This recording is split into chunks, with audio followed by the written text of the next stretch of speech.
Hola amigos, mi nombre es Eddie y este es el noticiero de la Ciguaraya.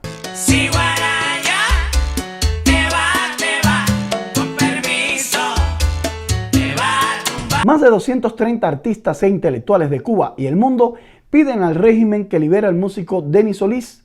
Se solidarizan con el movimiento San Isidro y abogan porque las autoridades escuchen las demandas de sus integrantes plantados y asediados. Académicos de Cuba, México, Argentina, Colombia, Chile, España, Venezuela, Brasil y Estados Unidos han firmado una carta abierta en solidaridad con los miembros del movimiento San Isidro y otros activistas que desde el pasado 18 de noviembre comenzaron una huelga de hambre y sed en La Habana para pedir la liberación del músico Denis Solís.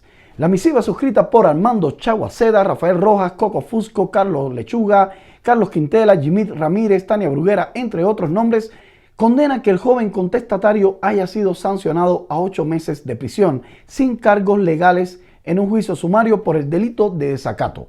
Sí, desacato a las autoridades. Pero en un ratico les voy a decir cómo estuvo la situación. Y como oyeron, 8 meses por decir la verdad. Y me pregunto, ¿qué hubiera pasado si los muchachos del movimiento San Isidro atacan una estación de policía? En la dictadura de Batista, Fidel, el cenicero en jefe y su pandilla, cumplió 2 años por asaltar un cuartel. Y la verdad que hubieron muchísimos muertos, cubanos todos. 2 años, comparen cuál es mayor dictadura. El movimiento San Isidro, creado por un conjunto de artistas, entre ellos Luis Manuel Otero Alcántara, ha estado enfocado en la lectura de poesía, performance, intervenciones en el espacio público y el trabajo con la comunidad. Su sede se encuentra en la residencia de Luis Manuel, ubicada en San Isidro, un barrio mayoritariamente negro y empobrecido de La Habana Vieja. Sus miembros han sido perseguidos y encarcelados continuamente. Se les ha restringido la movilidad nacional e internacional y además se le han fabricado causas en torno a delitos inexistentes. Vamos a hacer un recuento de cómo fueron los hechos. Todo comenzó porque un policía entró sin permiso a casa de Denis, violando sus derechos. Y esto no lo dice la televisión cubana. Este le profirió unas palabras y lo acusaron de desacato. Y en un juicio sumario lo condenaron a 8 meses de cárcel. Entonces 9 de sus miembros decidieron quedarse encerrados en la sede del movimiento hasta que liberaran a Denis. Algunas personas le traían comida, pero la policía le quitó a una de ellas lo que traía y no la dejó pasar. Así que decidieron entrar en huelga de hambre y en huelga de hambre y sed para sostener la protesta pacífica dentro de la sede del movimiento. Denuncian que el 19 de noviembre fue lanzado ácido a la fuente de agua de la sede del movimiento. Ese mismo día, los huelguistas decidieron sumar a su pedido de libertad para Denis Solís el cierre de las nuevas tiendas abiertas por el gobierno durante la pandemia en las que solo es posible pagar en dólares, moneda que no circula en el país. El 21 de noviembre, ante la imposibilidad de diálogo con las autoridades, Luis Manuel Otero, luego de 3 días de huelga de hambre y sed, convocó a una manifestación pacífica en los parques centrales de cada provincia. Como consecuencia, ese mismo día en la noche fueron atacados en la sede por un sujeto que agredió a Otero Alcántara y después lanzó botellas de cristal hacia el interior del recinto, poniendo en peligro sus vidas. El 22 de noviembre fueron detenidas 16 personas que intentaron hacer presencia pública en las plazas. Hasta el momento se encuentran en huelga de hambre Luis Manuel, Michael Castillo, Esteban Rodríguez, Osmani Pardo, Oscar Casanela, Ileana Hernández, Caterín Bisquet, y los 2 primeros también en huelga de sed. Todas las acciones realizadas por los miembros del movimiento San Isidro y de quienes los apoyan han sido completamente pacíficas. Ellos reclaman la libertad de Denis Solís y esto implica la posibilidad de expresarse sin miedo a ser asediados, encarcelados e incomunicados. Ante la magnitud y gravedad de estos sucesos, expresamos nuestra solidaridad y le pedimos al gobierno cubano que libere a Denis Solís y que acceda a establecer un diálogo pacífico y escuche sus demandas. No dejemos que estas personas mueran. Nuestro llamado es a defender la vida por sobre todas las cosas y a respetar el derecho a la libre expresión, apelando a valores de solidaridad y humanidad. Y en otro tema, en un enfrentamiento mediático entre doctores cubanos e Israel Rojas, cantante del dúo Buena Fe, defensor de la dictadura cubana, o ya mejor conocido como el dúo Mala Fe, y que además no tiene ningún parentesco con el guapo viceministro de Cultura, Rojas, se han indignado con el conocido músico porque estos días sugirió que los médicos, para irse del país sin problemas con el gobierno, podrían pagar a este los gastos de sus carreras. Por supuesto que Israel Rojas no iba a hacer mención del derecho inalienable de cada ser humano a emigrar y regresar a su país natal cuando y tantas veces como desee. Por supuesto que no voy a hacer mención del derecho inalienable de cada ser humano a emigrar y regresar a su país natal cuando y tantas veces como desee.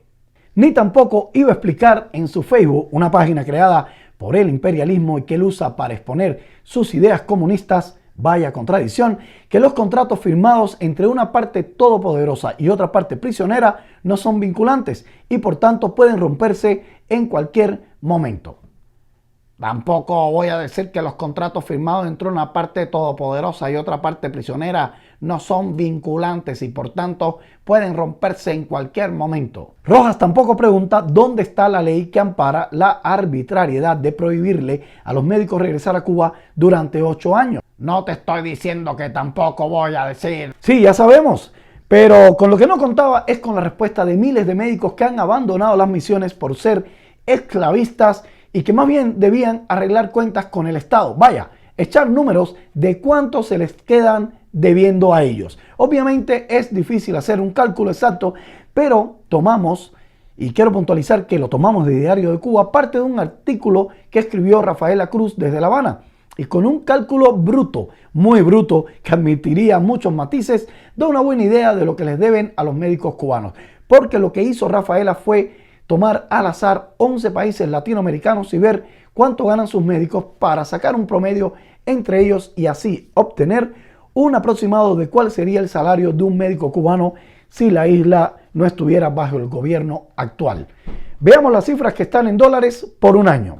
Perú, 12.302, República Dominicana 10.526, Argentina 25.000, Costa Rica 23.568, México 6.900, Uruguay 9.429, Brasil 25.000, Ecuador 15.000, Chile 25.000, Panamá 20.400, Colombia 34.000 y como promedio 18.900. En esas cifras vemos que si no existiera el castrismo, el salario promedio anual de un médico cubano rondaría los $18.900. Ese sería el valor de su trabajo. Pero en la realidad a un médico cubano el gobierno le paga solo, oiga bien, $720 anuales. Hijos de su repú. Aunque no lo crea, el gobierno se queda cada año con más de $18.000 del valor de su trabajo. Así que si hacemos cálculos para aclarar quién le debe a quién, como quiere Israel Rojas, vemos que con los 2 primeros años de trabajo los médicos cubanos pagan al Estado el costo íntegro de su educación. En resumen, señor Rojas, tiene usted razón. Hay que exigirle al gobierno para que le pague a los doctores que se quieren ir de Cuba $18.000 en compensación. Y por último, 4, 3, 2, 1. El conteo regresivo fue para el cierre de las oficinas de Western Union en Cuba.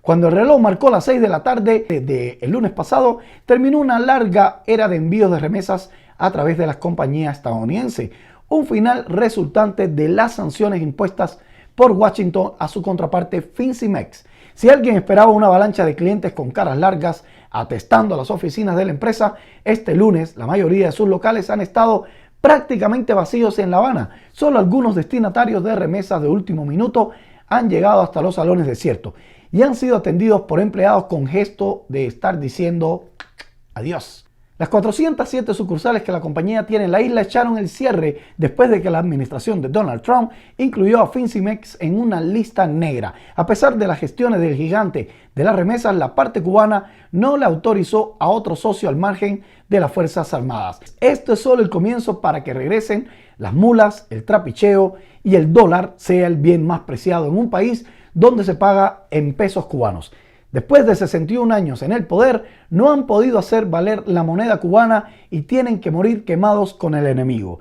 El 41,04% de los 3.716 millones de dólares de remesas llegadas a Cuba en el 2019 lo hizo a través de las empresas con contratos con FinCEMEX. ¿Y qué creen? Que según Emilio Morales, presidente de la firma de asesoría de Havana Consulting Group, las remesas enviadas a Cuba desde 1993 hasta el 2019 totalizaron 46.800 millones de dólares. ¿Y dónde está ese dinero?